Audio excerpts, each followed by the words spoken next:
வணக்கம். பிரபஞ்சத்தால் செதுக்கப்படுகிறது, பிரபஞ்சத்தால் தீட்டப்படுகிறது. இறைநிலையாக வாழ்ந்து கொண்டு இருப்பவர்களிடம், வாழ நினைப்பவர்களிடம் பிரபஞ்சம் அவர்களிடம் குடிகொண்டு இருக்கிறது. அவர்கள் ஆன்மாவில் பிரபஞ்சம் ஜொலிக்கிறது. அதாவது இறைநிலையோடு வாழ்பவர்களிடம் அனைத்துமே செதுக்கப்படுகிறது, செம்மைப்படுத்தப்படுகிறது. செயலும் சரி, நடத்தையும் சரி, பண்பும் சரி, அன்பும் சரி, அவருடைய நிலையே முழுமையான ஒரு மாற்ற நிலையாகவே, செயற்கையற்று இயற்கை நிலையிலேயே பிரபஞ்சத்தினுடைய ஆற்றலுடைய ஜொலிக்கும் சொலித்துக் கொண்டிருக்கிறது, ஜொலிக்கிறது. இதுதான் உண்மை. இதுக்குத்தான் இறைவனுடைய நிலை, பிரபஞ்சத்தினுடைய தொடர்பில் நாம் விரும்புவது, எண்ணுவது.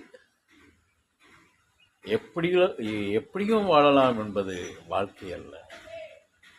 இறையோடு ஒன்றி வாழ்வதுதான் வாழ்க்கை. அதுதான் பெரிய உயர்ந்த பெரும்ப ஆற்றல். நாம் இப்போ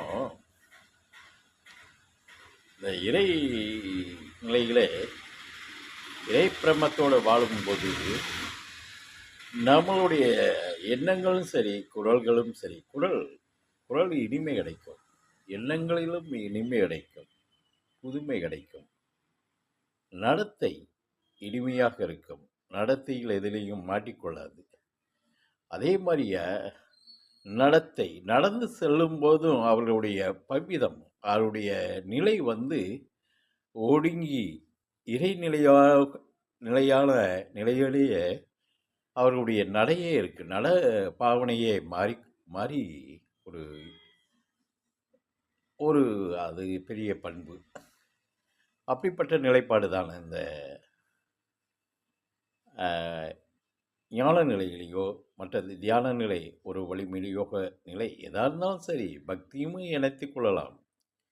இந்த நிலைகளை வாழ்பவர்களிடம் ஒரு செயலாற்றல், சொல்லாற்றல், உள்ளொன்று வைத்து புறமொன்று பேசுவது இருக்காது.